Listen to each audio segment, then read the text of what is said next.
Hey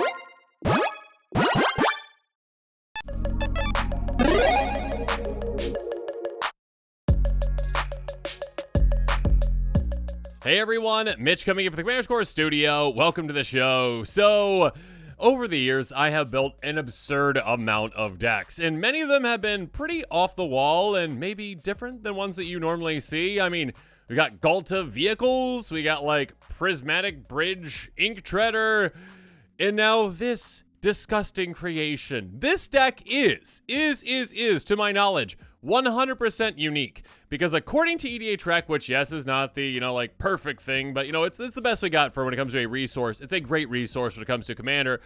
It shows me that this deck is 100% unique because no other deck has been built like it. Let's jump into it, because this deck is built around Grim-Grin Corpseborn, but it is not a zombie deck. Now, are there other non-zombie Grim-Grin decks out there? Well, not many, number one. Number two, yeah, what's going to be happening with this? It's not there. EDH Rec says, nope, no. The card that I have built this entire deck around does not exist in not even one Grim-Grin deck, which means that this deck is unique. No one's ever built it. And maybe for good reason, because it's crazy. Here we go. A 5/5 zombie warrior for 5 mana into mirror. Enters the battlefield tapped. It doesn't untap, trigger an untap step. Sacrifice another creature, untap Grim-Grin, and put a counter on it. Whenever it attacks, destroy target creature defending player controls, then put a counter on Grim-Grin. This is a spicy commander, okay? First of all, I mean, it's just like, you know what? I get things out, I sacrifice them, I get counters on this, cool. I untap it, I swing at you, I take your things out as well. Awesome. It becomes also large, it's really good, right? Yeah, but I don't really care about any of that. I mean, I do care about it a little bit. We do have some synergies in here with the untapping, but what I care about is, did you know there's not really like many free sacrifice outlet commanders out there? Especially in blue. I think this might be one of the only ones, actually. So, because of that, well, we're using it as the commander. This is the commander literally because it is a free sacrifice outlet. I do have other synergies built around it, but it is a free sacrifice outlet, and being a free sacrifice outlet is absolutely massive. For many strategies out there, like, say, aristocrat-style strategies, that are like, oh, I need to sacrifice creatures. Cool. They like to do so at instant speed, whenever they want, and for free. This is not an aristocrat-style deck. This is a deck that's built around a specific card that I want to keep sacrificing again, and again, because I've got some spicy things that I can do with it. So, on this episode, we're going to be getting that card here shortly, I promise. But first up, let's talk about the budget. According to Moxfield, $15.43 for this unique deck. If you are interested in this one, make sure you check out that deck list link in the description below. That price does not include the cost of shipping or basic lands, but you already have those. Regardless, let's jump into it. Let's talk about the card this entire deck is built around and that sees no play in any Grim-Grin deck out there yet. And that card is, of course, the Golden Pig of this deck, the number one card out of 99, and the only card that I searched on the Grim-Grin list, and it showed up as 0. Again, it showed up literally as 0, which means that no other site out there that EDH Rec pulls from has ever found a deck that's like, Grim-Grin and Scholar of the Lost Trove at all. I love this card. A 5/5 Sphinx with flying that costs 7 mana in blue, but you're literally never going to pay that. When it enters the battlefield, you may cast target instant, sorcery, or artifact card from your graveyard without paying its mana cost. Okay.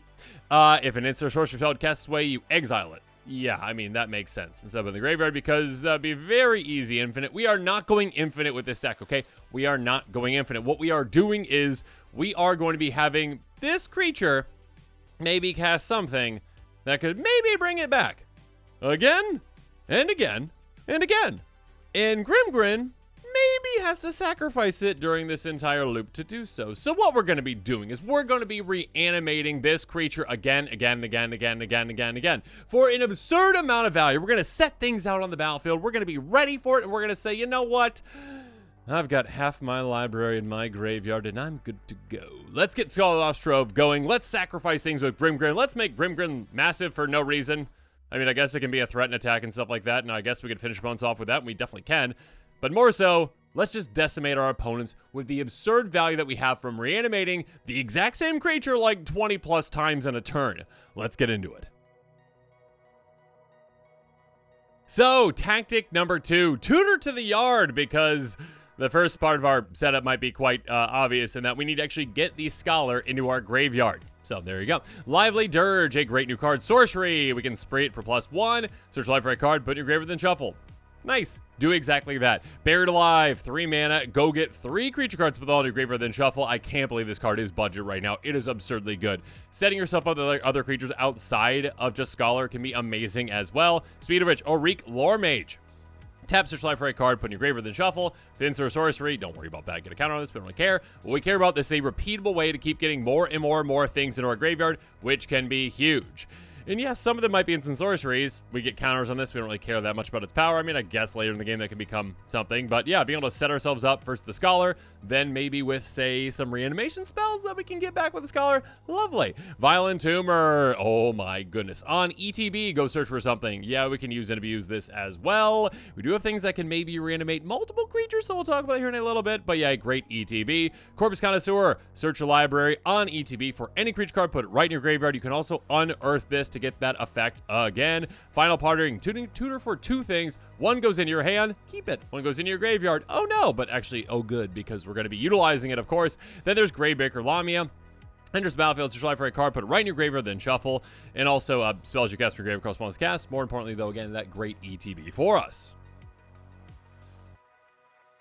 Next up, tactic number 3, hit the yard, because outside of tutoring for getting things in our graveyard, we've got ways to just get things in our graveyard, you know, milling. Sage's Road Denizen, a 2/3 Vidalcan Wizard. Whenever another blue creature enters the battlefield under control, target player mills 2. So, again, our golden pig is blue. We're going to be having it, well, enter the battlefield a lot throughout the game, again. Like, let's say we zombify it, or reanimate, or whatever, again, and again. We keep milling more and more cards into our graveyard. We keep getting more and more zombify type effects out there, and all of a sudden, again, we can continue our loop of Scout Last Trove comes into play. We get that trigger on the stack. It's like, okay, get that zombify card, and then cast it. Before that is cast, though, we sacrifice it with our commander. It's in the graveyard. Then we cast that zombify, and then we reanimate it. And then we do this again. You see how this is working? Self-Outcast. It says whenever another creature dies, target player mills 1. So this one, we count anyone's creatures dying, not just our own, and we're going to be milling ourselves a ton with this. And again, once at least each time for the Scholar. Next up, Undercity Informer. Paying 1, we sacrifice a creature. Target player reveals cards to the top of the library to reveal a land. Put those cards in their graveyard. This can actually be a finisher for us later in the game, potentially, depending on how things go. And actually, any of these mill cards, well, we'll talk about one here in a bit that's absurd. That being said, yeah, target yourself with this and be like, okay, cool, I milled a ton of things. Great, some zombify effects. Okay, do it again. So we can actually utilize some mana if we have it lying around to sacrifice our commander a couple times instead of utilizing Grim Grin. Next up, Sewer Nemesis enters battlefield, choose a player. Usually don't choose yourself with this, but we're gonna choose ourselves probably most of the time. Power types to equal number of cards in that chosen player's graveyard. It's like me quite a bit. That being said, when the chosen player casts a spell, that player mills a card. Those cards that we are getting back with Scarlet Last Trove are cast, yes, for free. That's still a cast, so mill yourself each time you do that. Cut Your Loss is a giant way to mill. Casualty too, so yeah, we can sacrifice something to do so. Target player mills half their library rounded down. Yes, please. So yeah, mill half your library. Literally put half your library in your graveyard and say, look at all the things I have to cast my graveyard with my Scholar. Yay, and your opponent's like, what's going on with this Grim Grin deck? What is, I didn't see this on EDA track at all. What? This can also be a finisher for you later by milling someone down quite low. Again, if you literally casually to this, you can do 2 players or the same player twice, getting them down to like no cards, and then mill them for the other cards as well. Extractor Demon. Whenever another creature leaves the battlefield, you may have target player mill 2. You can also unearth this as well. So again, every single time you've got your, I was going to say commander, but Golden Pig, basically commander, leaving the battlefield, you are able to keep milling yourself again. Next up, tactic number 4, Grim Grinning. Because Grim Grin's going to be doing this and grinning while he's doing so. Hardcover. Aura for a single blue mana enchant creature. Enchant creature gets +0/+2 and has tap draw a card and tap discard a card.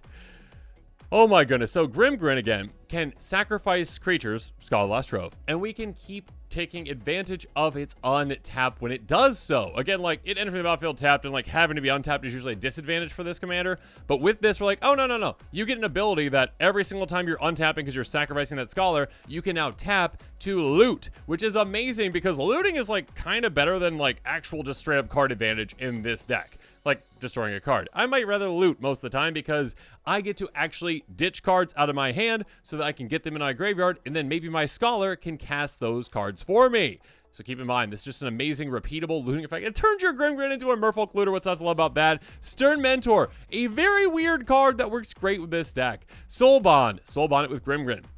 As long as it's paired with another creature each of those creatures has, tap, target player, mills 2.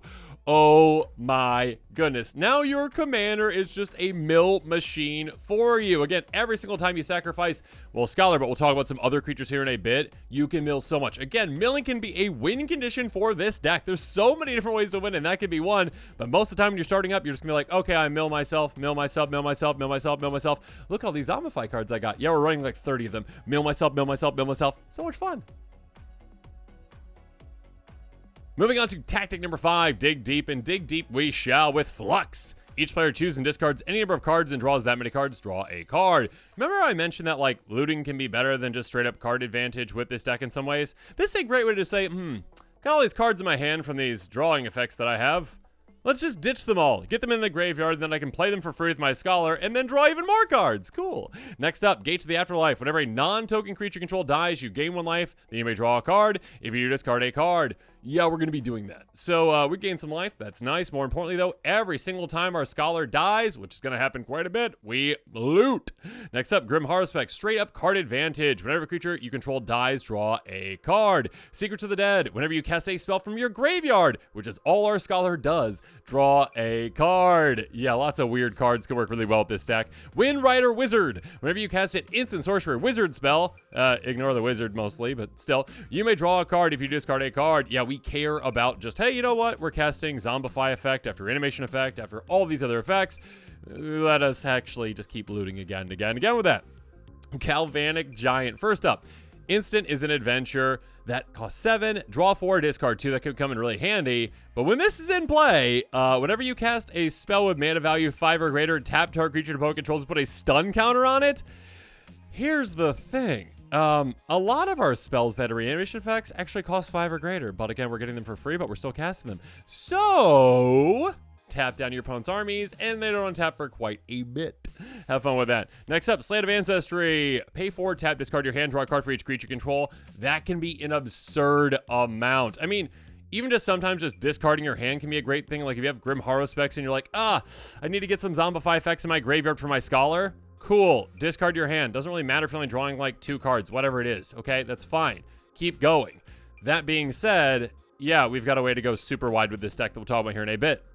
Next up, Murder of Crows. Did you know that crows are actually like the group, like a flock is actually called a murder? It's interesting. Anyways, whenever a creature dies, you may draw a card. If you do, discard a card. So again, it's going to be happening quite a bit. This counts our opponent's creatures as well. And token creatures too, keep that in mind. River Kelpie, this one is spicy. Whenever it or other permanent enters battlefield from a graveyard, draw a card. Check. That with the Scholar Trove coming back again and again and again. On top of that, whenever a player casts a spell from a graveyard, draw a card.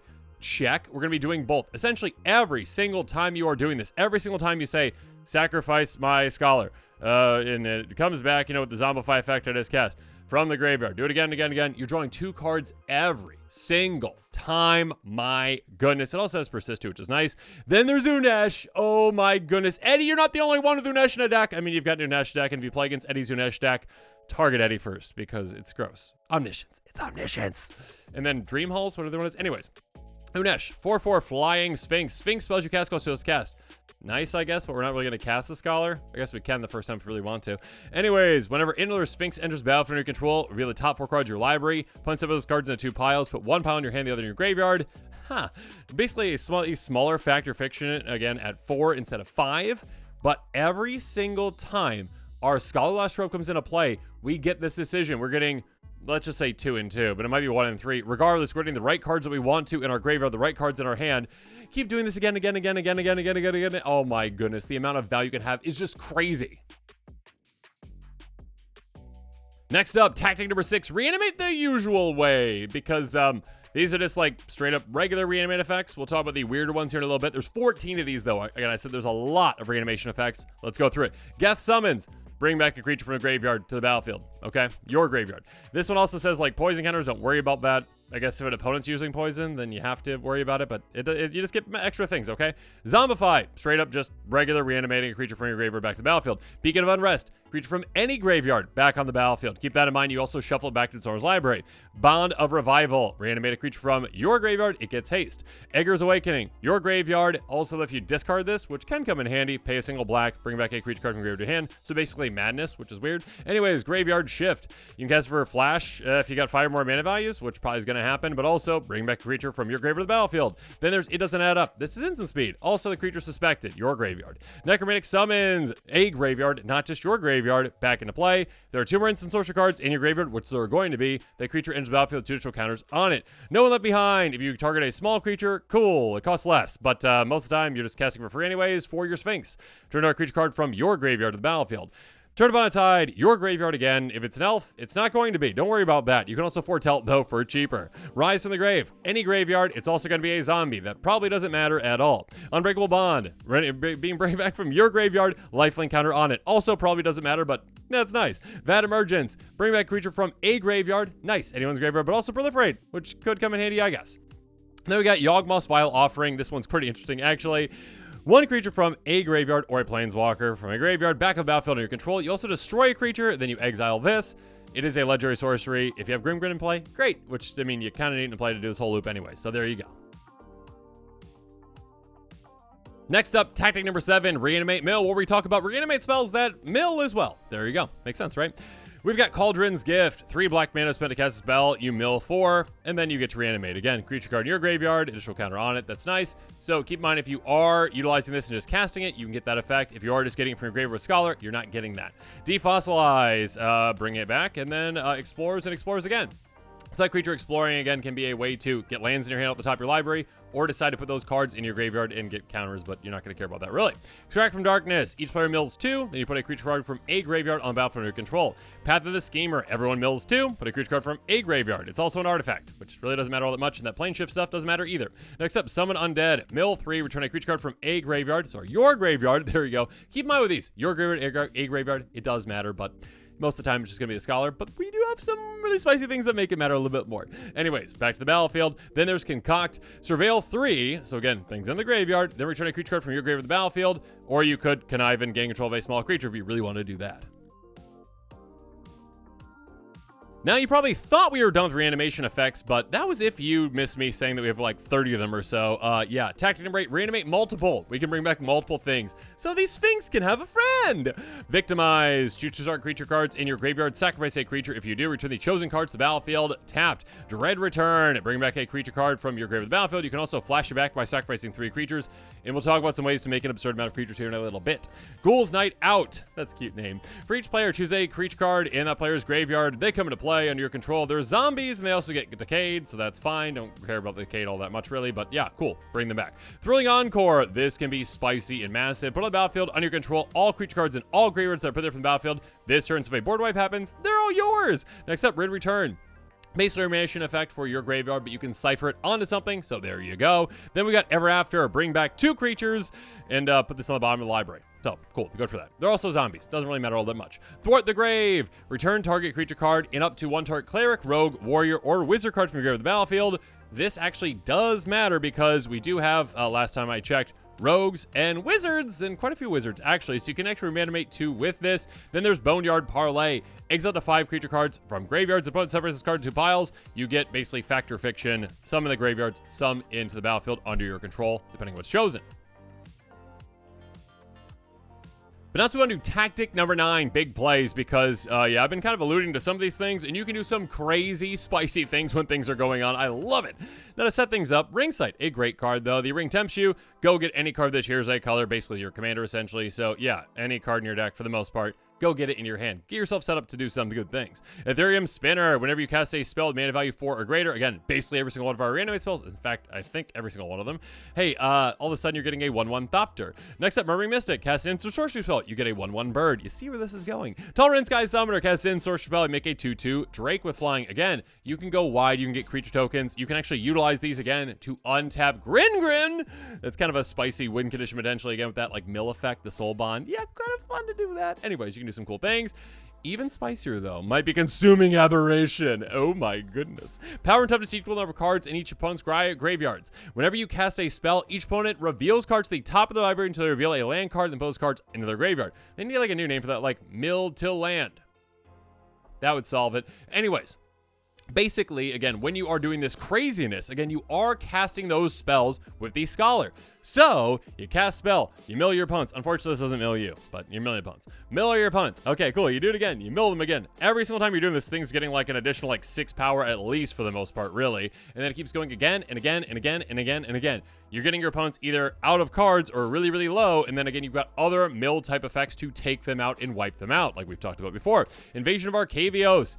ETBs, tutor for any instant or sorcery from your graveyard. Cool, put them in your hand, or it in your hand, 1. And then all of a sudden, so a great tutor, but if you take this out, which you definitely can, Invocation of the Founders. When you cast in source spell from your hand, you may copy that spell to target the copy. So again, if you are casting those reanimation effects from your hand, you get 2 times them. You get that extra value, you get that extra reanimation. So spicy things can happen. Next up, replication technique. Demonstrate. Create tokens, copy a target permanent you control. Gross. We're going to talk about plenty of permanents that can be just absolutely devastating with this deck. And we'll talk about one here in a little bit. Let's just do that right now. Swarm Intelligence. When you cast an instant or sorcery spell, does not say from your hand.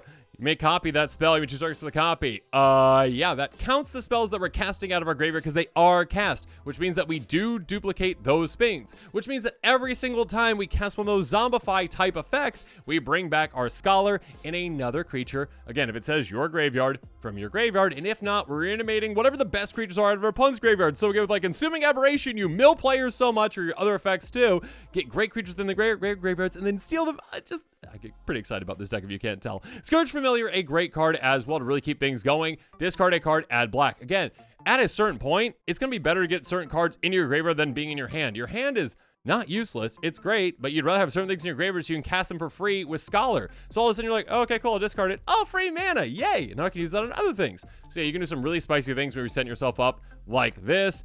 And then how about Tidesbound Tyrant? Another finisher for us as well. Whenever you cast a spell, return target permanent back to its owner's hand. Here's the thing. It does not say non-land. So once you run out of permanents to target, it's not your fault, right? It's not your fault that you're targeting your opponent's lands and taking them all out. And I'm sorry that I'm doing this really weird Grimgrin deck. Bye-bye. Now this episode is coming to a close, though. Let me know what your thoughts on this crazy deck are in the comments below. Grimgrin, Scholar Lost Trove, crazy fun times. Yeah, what's not to love about that? And again, it is a unique deck according to EDH. There is literally no other Grimgrin deck out there that has any Scholar Lost Troves around it, okay? None, not one. You got the only one, or at least I got the only one, but then you might have it too if you want it. So anyways, the deck list link in the description below. $15.92 according to Moxfield. Again, those include basics or include cost of shipping, but you already have those basics. Regardless, I hope that you're excited about this one. I clearly am as well. And of course, as always, thanks again and have a good one. This show and episodes like this one are possible thanks to viewers like you. If you're looking for an easy way to help support this show, make sure that you like, share, and subscribe. Also, hit that bell notification icon so you don't miss any new episodes. You can also go check out our playmats and other merchandise at thecommandersquarters.com. We also have a ton of brand new t-shirt designs in stock, so make sure you check out those as well. Another easy way to support this show is with our TCG Player affiliate links. So whether you're buying a deck or individual cards, you can use this general link right here or one in the description. And the final way that you can support this show is by supporting us directly by becoming a patron. There are many benefits to being a patron, and I truly couldn't do this without all of their support.